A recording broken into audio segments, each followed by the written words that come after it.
My name's Ed Piskor. I'm Jim Rugg.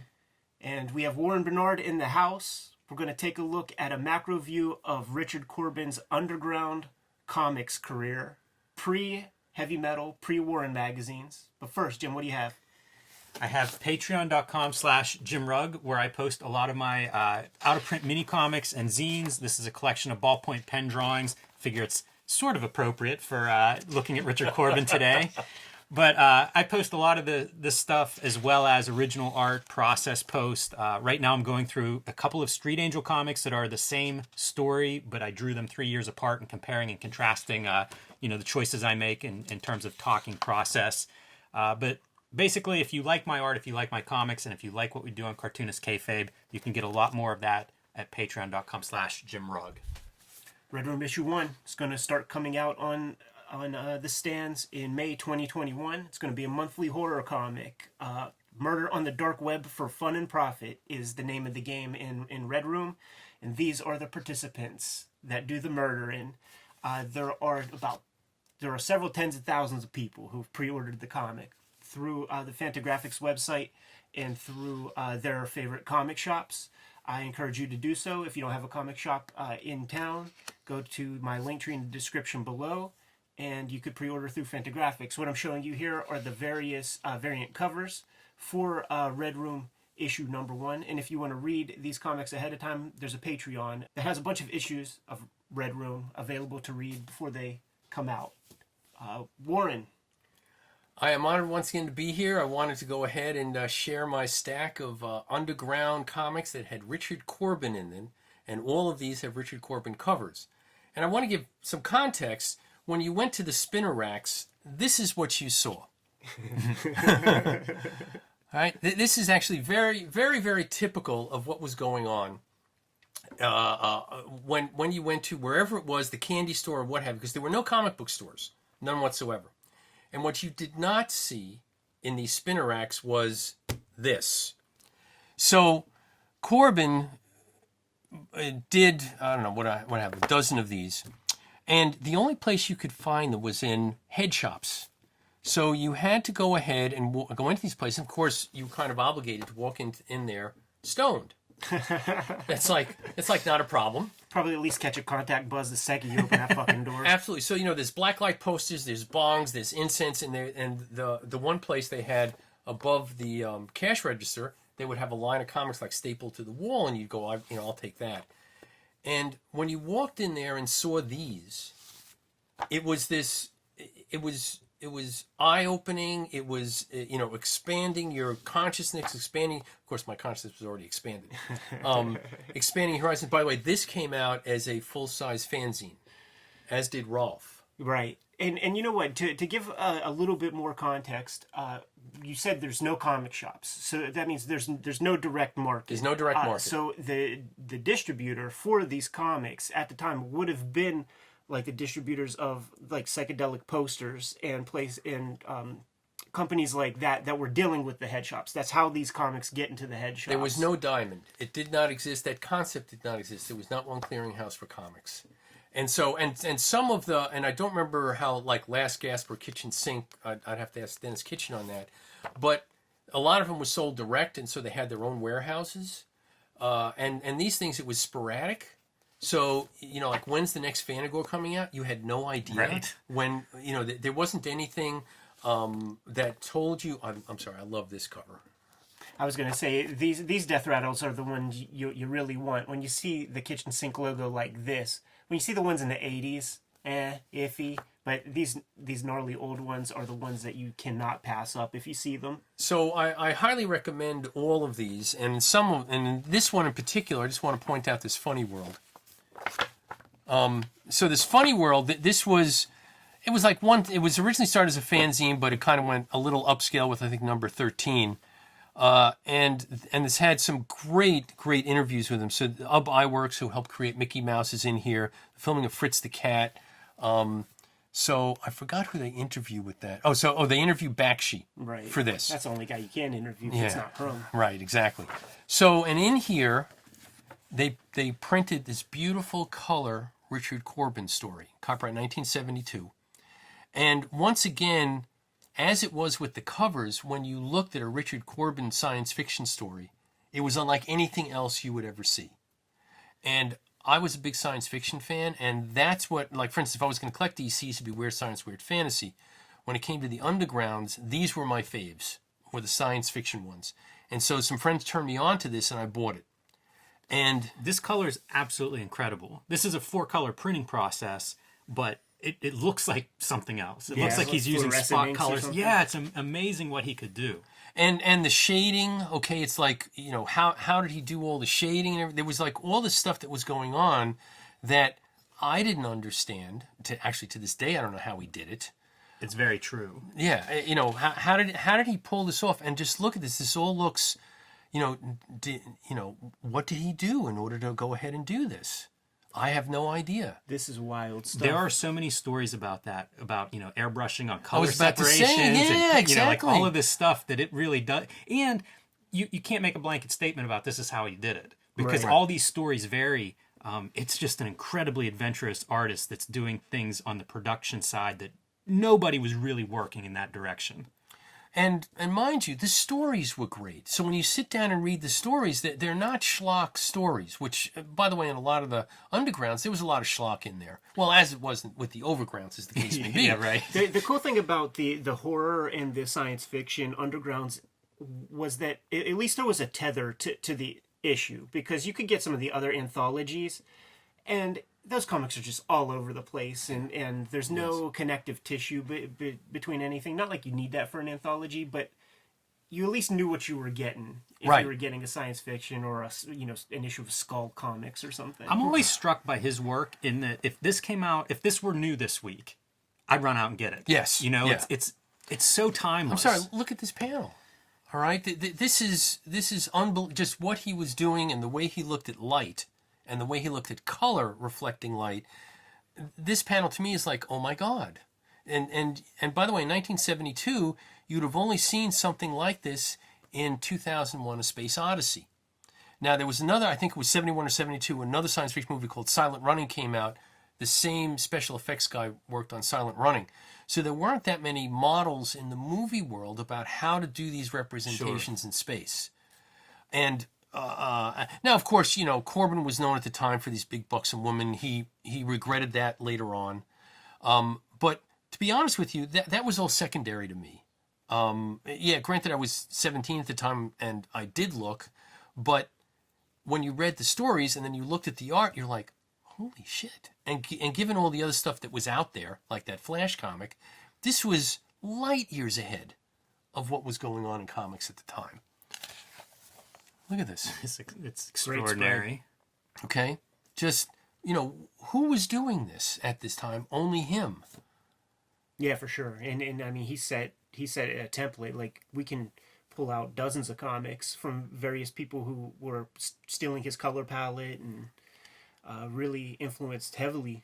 And just the whole layout, okay, in terms of, you know, going across. And by the way, these stories were EC-like in that there was normally some kind of shocker at the end or what have you that you weren't expecting, which is fine because a lot of these people were influenced by the ECs, because that was up until the Undergrounds came along, that was the gold standard. Yeah. Right? We have many different gold standards a half a century later, and that's fine. But at that time, in terms of storytelling, you had the ECs as the foundation. So I highly recommend this. This is just a tour de force. I mean, look, I love this panel. Yeah, I've never seen this story before, and I'm just like drooling over here off to the side. Yeah, it's beautiful. It's printed on better paper than the other Underground comics, so it just the presentation is much nicer. Yeah. Those colors adhere and smoother. And I don't know if this has been reprinted, but even if it was reprinted, it's not this. Yeah. Because the other part of it is it's clear that he also designed with that current day's printing process in mind. And what can I do with that printing process? For sure. So, anyhow, and I don't know how readily available, look at this. This is just, and the story's great, like I said. Corben was actually a really great writer. Yeah, the cool thing about, not only being the hosts, but also members of the Kayfabe community is Jim and I are going to vie, and and find the one copy on eBay and bid each other upwards until one of us gets it. Well, I'd recommend releasing this like the end of the week, and Yes. you guys can find all the copies, and you don't have to worry about other people. So I highly recommend this. And then these two slow deaths. I'll never forget when these came out, because even these were unlike anything you saw, even with Corben's previous stuff, except for Fever Dreams. These were the three covers to me that changed my view of what science fiction comics should look like for the rest of my life. And this is at the age of 17.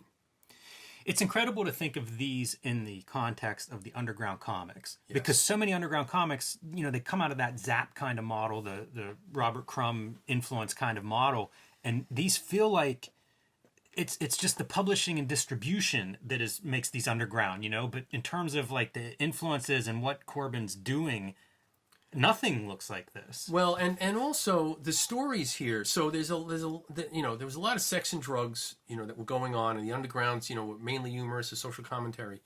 But what was really striking about this is they kind of integrated in the morality plays, what was going on at that time, into these science fiction stories. There's a lot of post-apocalyptic stuff, a lot of post-atomic bomb war, post-ecological disaster, and oh, by the way, and that latter one, we see that even more today. A lot of people are doing that. And I really recommend people going back and reading this, because besides Corben, Jack Jackson did great stuff. George Metzger did great stuff.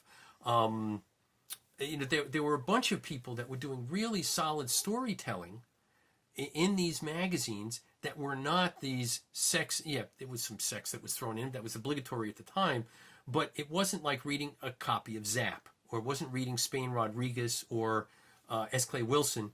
I love those guys, but that wasn't this. This was a whole different genre, and I really recommend reading this stuff. So I picked out a couple of things. So let me see. I think it's this one. So in this issue, we have Richard Corben doing his take on Magnus Robot Fighter. So as compare and contrast, so there was a whole Gold Key series that was done, and it's clear that Corben read this as it was coming out, and he was aware of what's going on, and he just did his take on it, which, trust me, is nowhere like the take that you would see going through this Russ Manning stuff. Very, very different. So here it is. He starts out doing what Robot Mangler does, and it's basically beating the shit out of a robot for, interrogating him for some reason. Here's an example of the Russ Manning robot fighting scenes, for comparison purposes. Yeah, sure. So he's just, just you greasy iron shits, okay, you give in too easy. And he's just beating the shit out of this thing. All right? And he's trying to find this super robot, and that's this super robot, this guy right here. It's like, hello, Mangle. I'm glad you finally arrived. My name is Mata. I'm the first of the species that will take man's place and be the dominant animal on Earth. So there's this new super bunch of robots that are coming along, and hey, that's great. Okay, come on, terrific too. Okay, and basically this guy says, your days are done. And he goes, I'll smash. He goes, oh yes, most of the stories I read about you are pretty incredible. The only physically possible way you could smash a metal robot with your ridge hand is if a steel striking plate were implanted in your arm. Is it? Dum-de-dum-dum. That's a goddamn lie. All right? and of course, this is Mangle's ex-girlfriend. And here is, since I'm the first of the race, the robots and I wish to see if my sexual attributes were compatible with the human system. Gila has become very enthusiastic. She's just like holding, right. doing the shake weight. Doing the shake weight, right, exactly. So, of course, this enrages Magnus, and boom, okay, the robot just crunches this guy. That's amazing. Love the gore. Yeah, and by the way, Mangle, could that be a steel striking reinforcement? Shame. Ha! And so he takes him apart. Rip, tear, tear. You don't have to...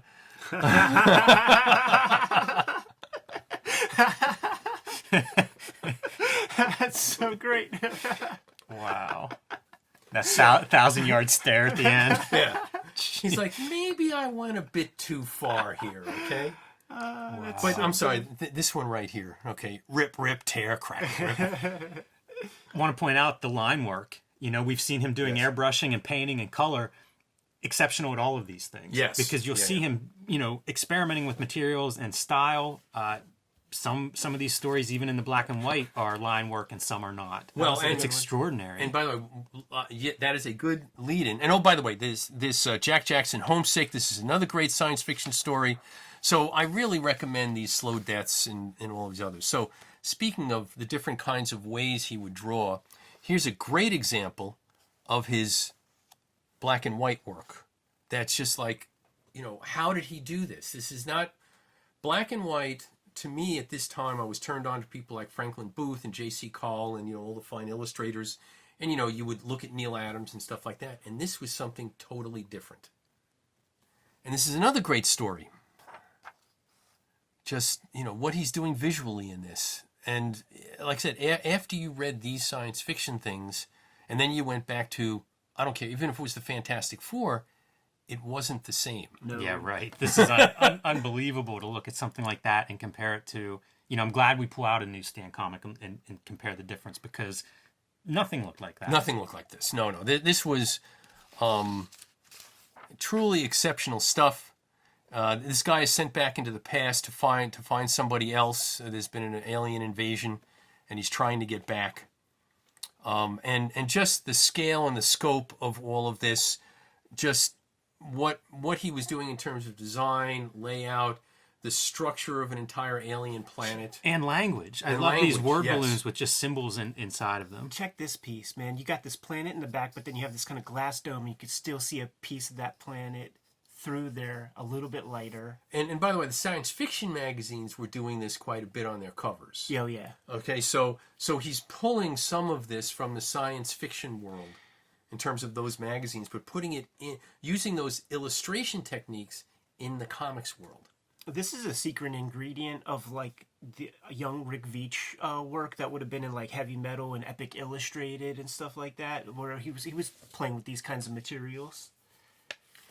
What a career, too. Like, you think of how long he worked, and fairly prolific for what seems like an almost impossible style, and stops everywhere, from underground to something like Heavy Metal in Europe, self-publishing in the 80s, in color, no less, very high production values, and Marvel work. Yeah, quick collaborations with Brian Azzarello. And none of it's compromised. You never see him be like, well, this is my more polished style that I can pass off at Marvel. It's like, it's just undiluted Corben at every stop, and it fit in every one of those, you know, locations. And this, you know, think about it. This was my introduction to Richard Corben. So at the age of 17, and so he stuck with me. That's awesome. All right, that's awesome. Like he I don't know about you, Jimmy, but he was anecdotal to me at the beginning. Like you see the name in interviews and stuff like that, and then when you see these names repeated enough times, like it begs investigation. So then, you know, I'm now on the hunt and trying to figure out what's up with this Richard Corben guy. Well, I recommend all of these comics. There's great stuff, and then also with these, because they're anthologies, you will get Jack Jackson and Metzger and those people. So this, you know, all of this stuff, and like I said, you know, great stories. You know, who was doing this? Okay. It's beautiful. It really is exceptional. And then, you know, doing this across the panels, there was all this visual knowledge going on here that you did not get in the regular comic book world. And you came here, and the story was great, and then what he was doing visually was like, and of course, you know, you were sitting reading this stuff stoned, and I'm sorry, it was my thing. We say jobber a lot in regards to, say, DC Marvel, you know, monthly production kind of stuff. But you look at these pages, and this illustrates what I mean by that. Like, this is somebody that cares a lot about these pages. I think you can see it. You know, if you know nothing about art, you can still see that different level of craft and commitment. It's extraordinary. And you know, something as small as this. So you've got this gun shooting in this direction, but here's this guy. His arm is going across the panel to point to something that's going on over there. Yeah. And he could have done it without the panel break, but he put it in there because that's part of the rhythm of the story. Yeah, it's a different piece of time. Different piece of time, exactly. And so he's showing, anyway, He's also one of those guys that's so good at everything that we may not say how good his lettering is. You know what I mean? Like, you look at all this, and like you had pointed out the panel in the Magnus strip of just the sound effects of a mangle getting ripped apart. He's exceptional at all of these pieces of craft that go into it. Yeah. So once again, a fabulous story. You know, it was a great story in terms of storytelling. It was a great story in terms of art, layout, design, and oh, by the way, how did he do these shades of gray? I don't know. You know, it's now lost to history in terms of exactly what he did when he drew this, which is a shame. So there's you know, another example. I want to show one more. And this was just an example of, unlike this Funny World, which was higher quality paper, this is an example of what you see when you got color inside Underground Comics, and you can already tell that they had some registration problems. Yeah, this is great too, because again, we see him painting and doing airbrush color and possibly coloring on color separations with airbrush. Yeah. Here we see it in a more traditional method with black line art on top of it. Black line art, yeah. So this is one of my faves. So Jan Sternad, so he had his own fanzine, and this is Anomaly number 4, and he would write the stories, and he would get different people to go ahead and illustrate them, and this has got a Corben story in it. This is the only one he did that was comic book size. I unfortunately don't have the first 3 issues. So Sternad wrote what I thought was some of the best Corben stories, and this was one of them, Kittens for Christian, that it's a post-apocalyptic world. They're now eating anything they can get their hands on. And so this guy, Christian, is part of a group. And as it is, by the way, this predates The Walking Dead by a half a century. So everyone's got their own little pod that they're kind of hanging with, and everybody's evil and stuff like that.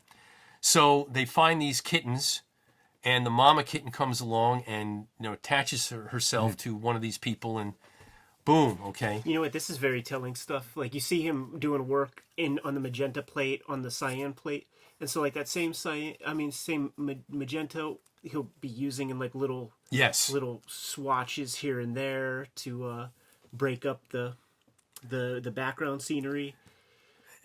But he keeps drawing with the magenta. What are these pieces that seem to be like a different reality? What is that in the story? Like graffiti or something? Yeah, they're up on a wall. Okay, so you can see this kind of so torn it's like apart. The former, yeah, it's an advertisement of some kind. So here, you know, Luther is the leader of this given cult, as the case may be, trying to keep everybody out of trouble. Luther, get out of here. We got these wasps, and these huge wasps come along the size of human beings, because all the radiation from the atomic bombs had basically done this to everything else except for the humans. And the humans are just struggling in these post-apocalyptic wastelands, trying to go ahead and stay one step ahead of like the wasps. So they get back. Christian has got the little box of kittens, and I love cats, so that's one reason. And of course, on the way, they kill this huge fucking rat. That's a great scale for a rat. That's a very menacing rat at that size. Oh yeah. You know, it's so you're and by the way, notice they don't have guns. It's all sticks and everything like that. So we're sent back to this prehistoric time in a sense. And here, this is very, very Walking Dead, where in the middle of this apocalypse, they find some kind of an oasis. And so in this oasis is where Luther has got his people. Luther pulls his strongman stuff, and they bring back, and they show him the little kittens, and they say, Christian, you've got to go kill the kittens so that we can eat. And they hand him the box, and he bolts. Okay, the little bastard, I'll get him. And he goes, you know, I'm sorry, Christian, I had to do it. So he shot him, kicks him in the gonads, all right? And basically, Christian makes off with the cats, with the kittens. And N number of years later, all right, epilogue. The gang's grown a little bit since I left it, but things don't seem to have changed much. I imagine Luther still misses his pistol. Though they didn't think I'd be able to survive out here, and I almost didn't at first, but I didn't worry about it. I don't worry about it much anymore, not since the kittens grew up. They were slow to get started, but once they started growing, they didn't want to quit. And like the wasps and rats, I guess. And here's this picture of Christian with these huge cats, okay? And you knew, and then, you know, here he is walking away with these huge, like, tiger and lion-sized cats. and you knew he was going to be okay. That's cool. Makes me, first thing I think of is like Where the Wild Things Are or something. You Yes, know, exactly. Kid adventure. And like I said, there are elements, if you look at The Walking Dead, I'm not saying that Kirkland read this stuff, okay, but this stuff, he didn't invent it either. And so these kinds of things were actually being told throughout these science fiction undergrounds of the day. And Amazing. so we should give him one last look of all the covers? Yeah, sure. Okay, so we'll just Grimwit, fabulous, loved it. Rowlf, famous story you were saying. Yeah. This would be the one that would be name dropped by a lot of mainstream creators when they mention Richard Corben. And like I said, there's a big version of this one. There's a big version of this one. And I never got them because when I had these, the Fantagor series was fantastic. This had both color and black and white in it.